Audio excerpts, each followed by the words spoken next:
Everyone, my name is भूमिका चौहान और जिस क्लास का आपको बहुत बेसब्री से इंतजार था कि मैम पेपर प्रेजेंटेशन पर आप प्लीज एक वीडियो लेकर आइए। आप हमें बताइए कि एग्जाम के अंदर हमको अपना पेपर लिखना कैसे है जिससे हमें बहुत अच्छे मार्क्स मिल सके। आज मैं आप लोगों के लिए ना एक टॉपर का आंसर शीट लेकर आई हूं, ठीक है। उससे हमें जानने को मिलेगा कि यार एक टॉपर जो है वो अपनी आंसर शीट आखिरकार कैसे लिखता होगा, और उसी के दौरान मैं आपको कुछ टिप्स भी दूंगी कि कैसे आप अपना पेपर जो है बेटर प्रेजेंट कर सकते हैं, क्योंकि ऑब्वियसली जब आपका प्रेजेंटेशन अच्छा होता है तो आपको मार्क्स अच्छे मिलते हैं। बहुत सी बार हमें सब कुछ आता है बट हमारा प्रेजेंटेशन इतना खराब होता है कि हम वो चीज जो हम डिजर्व करते हैं वो नहीं पा पाते। तो आज की क्लास के अंदर हम बात करेंगे पेपर प्रेजेंटेशन के ही बारे में। ये एक पेपर है, ठीक है, और एक टॉपर का आंसर शीट है। साथ साथ मैं आपको बताऊंगी कैसे कैसे क्वेश्चंस को कैसे कैसे सॉल्व किया हुआ है। सबसे पहला और सबसे इंपॉर्टेंट टिप जो है वो ये है क्वेश्चन नंबर मेंशन करना, ठीक है। क्या है सबसे पहला टिप? क्वेश्चन नंबर मेंशन करना। क्वेश्चन नंबर मेंशन करना बहुत जरूरी है और उसी के साथ आपको सेक्शन मेंशन करना ज्यादा जरूरी है।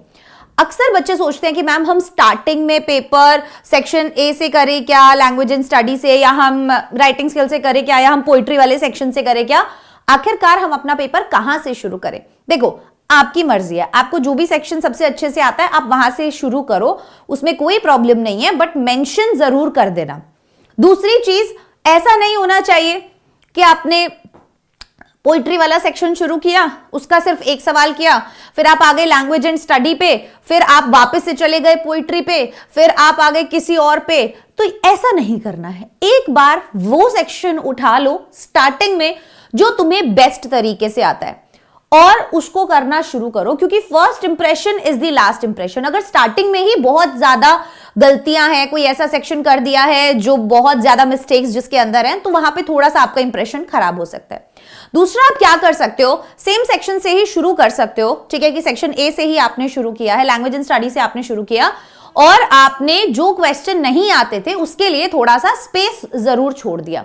तो आपने क्या किया कि बाद में जब आप आए तो आपने वापस से वो सवाल कर लिया। इससे आपका जो फॉर्मेट है, इससे आपका जो स्ट्रक्चर है ना, वो बिल्कुल भी नहीं बिगड़ता है, ठीक है। उसके बाद अब जैसे मैंने आपको बताया कि सेक्शन मेंशन करना जरूरी है। मान लीजिए आप लैंग्वेज और स्टडी वाला कर रहे हो तो आपने डाला section 1 language and study.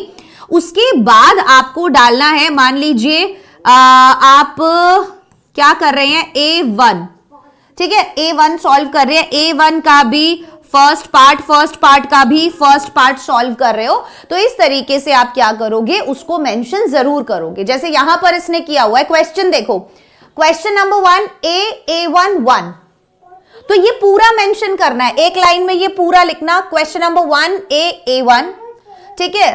Question number 1, फिर क्या लिखा है, क्वेश्चन नंबर 1 A, ठीक है, और उसके बाद क्या लिखा है, A1 लिखा है, तो हम लिख देंगे A1, ठीक है। अब आप चाहें तो क्वेश्चन नंबर 1 A, फिर आप लिख सकते हैं A1, और A1 का आप कौन सा पार्ट सॉल्व कर रहे हो, फर्स्ट पार्ट सॉल्व कर रहे हो, तो फिर आप लिखोगे फर्स्ट, ठीक है। इस फर्स्ट को आप यहां भी लिख सकते हो, इस फर्स्ट को आप यहां भी लिख सकते हो, ठीक है। इस तरीके से आप दोनों ही जगह मेंशन उसको कर सकते हैं, ठीक है। हाँ जी, उसके बाद क्या करेंगे बच्चों हम, ये तो बात हुई हमारी क्वेश्चन नंबर मेंशन करने की। सारे के सारे पार्ट्स मेंशन करने जरूरी है। ऐसा नहीं है कि आपने ऊपर सेक्शन डाल दिया तो आप सीधा 1 डाल के अपना आंसर सॉल्व करना शुरू कर दोगे, ये वाली चीज आप मत करना। इसने भी देखो कैसे किया है, प्रॉपर इसने A1 डाला, फिर A डाला, A1 एंड 1 डाला, ठीक है। तो ये हो गया क्वेश्चन नंबर 1। क्वेश्चन नंबर का A वाला पार्ट, A1 का हम 1 कर रहे हैं, ठीक है। तो every child is free to grow, उसने पूरा वो सेंटेंस लिखा, अंडरलाइन वाला पार्ट अंडरलाइन किया एंड देन नीचे लिखा इंफिनिटिव टू ग्रो। इस तरीके से उसने मेंशन किया। उसने डायरेक्ट अपना आंसर ऐसे नहीं लिख दिया कि टू ग्रो उसने डायरेक्ट लिख दिया, है ना। टू ग्रो उसने डायरेक्ट नहीं लिखा, उसने वो लाइन लिखा, अंडरलाइन वाला पार्ट डाला, इंफिनिटिव डाला, टू ग्रो डाला। इसमें क्या लिखा था, every child is free to grow, इसको इंफिनिटिव फाइंड आउट करना था, तो प्रॉपर लाइन लिखा, इंफिनिटिव अंडरलाइन किया, फिर नीचे इंफिनिटिव लिखा एंड देन टू ग्रो लिखा। दूसरी चीज हमें क्या करना है, स्पेसिंग। ठीक है, दूसरा पॉइंट हमारा होना चाहिए लाइन गैप। बच्चों एक क्वेश्चन से दूसरे क्वेश्चन के बीच में लाइन गैप छोड़ना बहुत ज्यादा जरूरी है। एक लाइन तो आपको जरूर छोड़नी है, जैसे आप यहां पर भी देख सकते हो, इसने भी फर्स्ट वाले को करने के बाद एक लाइन का गैप दिया, फिर सेकंड डाला, उसको लिखा, फिर थर्ड डाला, उसको लिखा, फिर फोर्थ डाला, उसको लिखा, प्रॉपर 1 2। कितना नीट एंड क्लीन, साफ नहीं परोस के दिया है उसने टीचर को कि लो सर आप मेरे क्या करो, मार्क्स देने का काम करो। अब दोनों साइड आप देख सकते हो कि लाइंस जो है वो ड्रॉ करी हैं, इसीलिए आप भी लाइन ड्रॉ करेंगे सबसे पहले। जैसे ही आंसर शीट मिल जाती है, दोनों साइड लाइन ड्रॉ कर लेना। ठीक है, उससे भी एक प्रॉपर फॉर्मेट में, एक प्रॉपर स्ट्रक्चर में आप लोगों का आंसर लगता है और आपका आंसर लंबा भी लगता है। जो बच्चे बोलते हैं ना कि मैम हमें पूरा पूरा पेज लिखने के लिए दिया है, तो जब हम दोनों साइड थोड़ा स्पेसिंग कर देते हैं ना, तो स्पेस ऑब्वियसली कम हो जाता है, तो वो आंसर आपका लंबा लगता है। ठीक है, तो यस, लाइन ड्रॉ कर देना, दोनों तरफ स्पेस बना देना। उसके बाद नेक्स्ट क्वेश्चन देखो, do as directed, identify the verb in the given sentence and state whether it is finite और नॉन फाइनाइट, कि वर्ब फाइनाइट है या नॉन फाइनाइट है। हमें वर्ब आइडेंटिफाई करनी है सेंटेंस के अंदर और उसको बताना है कि फाइनाइट है या नॉन फाइनाइट है। He gave the reward to none. ठीक है, अब इसने क्या किया, प्रॉपर उसको लिखा, उसने फिर गेव को अंडरलाइन किया एंड देन वर्ब बताया कि वर्ब यहां पर गेव है, और गेव जो है वो एक फाइनाइट वर्ब है, मतलब जो टेंस के अकॉर्डिंग चेंज होती रहती है। तो उसने डायरेक्ट चाहता तो ये लिख सकता था कि गेव जो है फाइनाइट वर्ब है, but this is what we call presentation. ही पूरा सेंटेंस लिखा, फिर वर्ब बताया कौन सा है, एंड देन लिखा कि वो एक फाइनाइट वर्ब है ना। प्रॉपर पैटर्न में है, मेंशन किया है। A2 का फर्स्ट क्वेश्चन कर रहा हूं, सेकंड कर रहा हूं, थर्ड कर रहा हूं। अब यहां पर आप देख सकते हो कि इसमें 2 ही करने के लिए दिए गए थे, बट उसने 3 किए। ये मुझे भी बहुत बड़ा कंफ्यूजन था और मैंने भी सर से बात की और जाना इसके बारे में कि सर इस इधर महाराष्ट्र बोर्ड के अंदर क्या होता है, क्या क्राइटेरिया है। बच्चे अक्सर बोलते हैं कि मैम हमारे टीचर ने 6 के 6 अटेम्प्ट करने के लिए बोला है। फिर हमने वहां के बच्चों से भी बात की, मैंने सर से बात की, मैंने सुयोग सर से बात की, हमने सबने बात की। तो सर ने बोला कि मैम ऐसा होता है कि बच्चे क्या कर सकते हैं, 3 में से 2 करने के लिए दिया है तो तीनों के तीनों अटेम्प्ट कर सकते हैं। अब अगर किन्हीं 2 में उसे पूरे नंबर मिल रहे हैं और किसी एक में उसे 1 नंबर मिल रहा है, मतलब कम मिल रहा है, तो जिसमें ज्यादा मार्क्स मिलते हैं वो मार्क्स काउंट हो जाते हैं। तो मैंने कहा ये तो बहुत अच्छी बात है, बट इसमें सर इवेंचुअली टाइम वेस्ट तो होता होगा बच्चों का।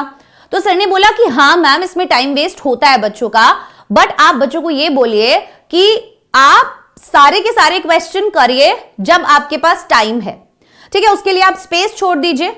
आपको जो 2 बेस्ट आते हैं वो आप सबसे पहले कीजिए, और जिसमें आपको थोड़ा बहुत डाउट भी है बट फिर भी आप उसको अटेम्प्ट करके आ जाइए। ठीक है, तो आप सारे के सारे, जैसे इसने यहां पर 3 में से 2 करने के लिए बोला था बट इसने तीनों के तीनों किए हैं, तो यहां पर 2 एक्स्ट्रा लिखा है फिर टीचर ने, है ना। वो ये मार्क्स काउंट नहीं कर सकते क्योंकि इवेंचुअली तो फिर बहुत ज्यादा स्कोर हो जाएगा, पार चला जाएगा वो तो एक्चुअल स्कोर जितना होता है उसके। हाँ या ना। तो यही एक चीज है जिसका आपको ध्यान रखना है। 80 से ज्यादा नंबर थोड़ी ना लेकर आ जाओगे, है ना। 80 से ज्यादा चला जाएगा अगर आप सारे के सारे क्वेश्चंस अटेम्प्ट करके आते हो तो। बट क्योंकि आपके बोर्ड में ऐसा होता है कि आप जो सब जिसमें ज्यादा मार्क मिले हैं, मतलब 6 में से 6 कर दोगे, तो जिन 4 में भी आपको सबसे ज्यादा मार्क्स मिले होंगे वो मार्क्स आपके काउंट हो जाएंगे। ठीक है, तो यस, आप सारे के सारे अटेम्प्ट करके आ जाना, लेकिन जब आपके पास टाइम हो तब। अगर नहीं है तो जो बेस्ट आता है वो करो। ठीक है, उसके बाद आप देख सकते हो यहां पर भी उसने कैसे क्वेश्चंस अटेम्प्ट किए हैं, दोनों को लिखा है, अलग अलग वर्ड्स लिखे हैं एंड देन उनको सेंटेंस में यूज किया एंड देन अंडरलाइन भी किया है। तो ये अंडरलाइन करने वाला पार्ट भी आपको याद रखना है। ठीक है, प्रॉपर स्पेस एक से दूसरे आंसर के बीच में होना चाहिए।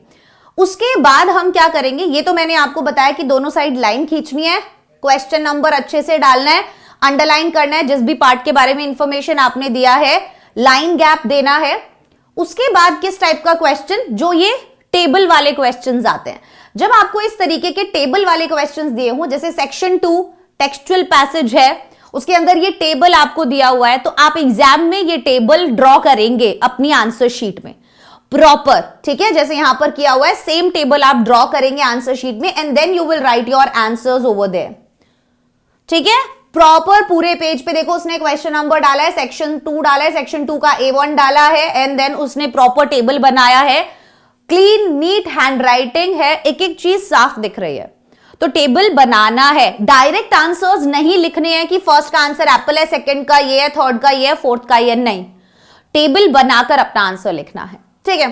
अगेन जैसे वेब डायग्राम वाले क्वेश्चंस होते हैं उसके अंदर भी उसने क्या किया, प्रॉपर डायग्राम बनाया है एंड देन उसने अपने आंसर्स को लिखा है, ठीक है। तो कोशिश कीजिएगा पेंसिल से बना लीजिएगा डायग्राम्स को, ठीक है, ताकि गलती आप लोगों से ना हो, गलती कम से कम हो। पेन से गलती हो गई तो फिर वो बहुत गंदा लगता है, ठीक है। तो यस, क्वेश्चन नंबर मेंशन किया, प्रॉपर डायग्राम बनाया एंड देन आंसर लिख दिया। उसके बाद अगेन आप देख सकते हैं डायग्राम बनाया, आंसर लिख दिया। जो भी आंसर आप लिख रहे हो, जो भी सेंटेंस के अंदर आपका आंसर है, वो वाला पार्ट आप अंडरलाइन जरूर करेंगे। पूरा का पूरा फोकस आप लोगों का किस चीज पर होना चाहिए कि टीचर को मेरी आंसर शीट देखकर कोई भी प्रॉब्लम ना हो, उसे क्वेश्चंस नहीं ढूंढने पड़े। जब हम क्या करते हैं, क्वेश्चंस आगे पीछे आगे पीछे आगे पीछे सॉल्व करते हैं, उसकी वजह से कंफ्यूजन क्रिएट होता है, ठीक है। वहां पे आपके मार्क्स कट भी सकते हैं कि शायद टीचर ने सोचा ये 1 मार्क का क्वेश्चन है, एक्चुअल में वो 2 मार्क का क्वेश्चन था, तो वहां पर क्या हो सकता है, मार्क्स कट हो सकते हैं। तो ये गलतियां बहुत सी बार हो जाती हैं, तो प्लीज अगर आप नॉर्मल सीधा सीधा सेक्शन वाइज करेंगे तो आपके लिए ज्यादा बेटर रहेगा, ठीक है। और हर एक पार्ट को अंडरलाइन करा, देखो हर एक आंसर को अंडरलाइन उसने करा है, ठीक है, तो आपको भी करना है। अगेन जब उसने B2 वाला पार्ट स्टार्ट किया, प्रॉपर 3 लाइन का गैप दिया हुआ है and then he wrote his answer, और जो मेन पार्ट था उसको उसने प्रॉपरली अंडरलाइन किया है। अगेन लाइन का गैप दिया, नेक्स्ट आंसर प्रॉपर अंडरलाइन किया है, ठीक है। आफ्टर दैट एक क्वेश्चन और बच्चों का आता है, ये सब मैंने आपको बताया। नेक्स्ट आगे उसने जब सेक्शन मेंशन किया, पोएट्री वाले सेगमेंट में आप देख सकते हैं अप्रिसिएशन ऑफ द पोयम लिखा हुआ है। अब बच्चों को जब मैं अप्रिसिएशन पढ़ा रही थी तो मैंने बोला नहीं आप पॉइंट्स में लिख सकते हो, विच इज फाइन, आप लिख सकते हो, बट फिर कुछ बच्चों ने बोला कि नहीं मैम हमें मार्क्स नहीं मिलेंगे, 5 नंबर का सवाल आता है, स्कूल में टीचर्स ने बोला है कि नहीं आपको पूरा पूरा पेज लिखना है। अगर आपको पूरा पेज लिखना है, ध्यान से सुनना मेरी बात, अगर आप पूरा पेज लिखना चाहते हो, पहली बात तो जितना मैंने आपको दिया है ना सेंट्रल आइडिया, जितना मैंने आपको सेंट्रल आइडिया पोएम अप्रिसिएशन दिया है, उसको आपको सिर्फ लाइंस में बांटना है और वो टेम्पलेट में आप लोगों के लिए ले आई हूं। जो सेंट्रल आइडिया मैंने आप लोगों को दिया है वो इस पार्ट में आ जाएगा, ठीक है, बट ऊपर वाला पार्ट आप ये वाला याद कर लीजिए और उसमें केवल फिल कर दीजिएगा। जैसे the poem blank space is written by, ठीक है, पोएट का नाम, दिस इज पोयम का नाम, पोएट का नाम, this is a blank space poem, ठीक है, and is written very simply yet very artistically, ठीक है। किस तरीके की पोयम है, this is a humorous poem, this is a melancholic poem, किस तरीके की पोयम है वो आप मेंशन कर दो, ठीक है। The rhyme scheme of all the stanzas in the poem is, line में बना दो, फिर आपने यहां पर राइम स्कीम डाल दिया। Some of the rhyming words in the poem are, अब अगर राइम स्कीम नहीं है तो आप लिख देंगे this poem is written in free words या ब्लैंक वर्ड्स, तो कोई भी उसने फॉलो नहीं किया। The figures of speech used in the poem are, फिर आपने सारे फिगर्स ऑफ स्पीच मेंशन कर दिए और कोई एक का एग्जाम्पल डाल दिया, एन एग्जाम्पल ऑफ दिस, जैसे एग्जाम्पल ऑफ पर्सोनिफिकेशन इज, और पोयम में से लाइन उठा ली। तो ये इतना पार्ट तुमको मैंने दे दिया है जो तुम्हारा आधे पेज में आ जाएगा जब तुम दोनों साइड लाइन ड्रॉ करोगे, क्योंकि अगर आप इस बच्चे का देखोगे तो इसने एक लाइन में 1 2 3 4 5 6 वर्ड्स लिखे हैं, और मैं बच्चों को बोलती हूं कि आपकी एक लाइन में अप्रॉक्स 10 वर्ड्स आते हैं, ठीक है। तो आपकी उसके अकॉर्डिंग ही मैंने आपको अप्रिसिएशन दिया है। तो जो सेंट्रल आइडिया मैंने आप लोगों को दिया है वो प्रॉपर इतना आपका आंसर शीट में बन जाएगा, इजीली बन जाएगा। उसी सेंट्रल आइडिया को आप याद कीजिएगा, ठीक है ना, इधर उधर भटकने की जरूरत है ही नहीं। उस सेंट्रल आइडिया को याद करो, वो आ जाएगा इतने पार्ट में। और जो ऊपर वाला पार्ट है वो हमने बता दिया है कि हम इस तरीके से लिखेंगे अगर हम पॉइंट्स में नहीं लिख रहे हैं तो। क्लियर? उसके बाद बच्चों अगेन जो भी आपको ऐसे डायग्राम वाले क्वेश्चंस हैं बना के प्रॉपर लिख कर आने हैं अपने आंसर्स, सेक्शन मेंशन करना है, क्वेश्चन नंबर मेंशन करना है।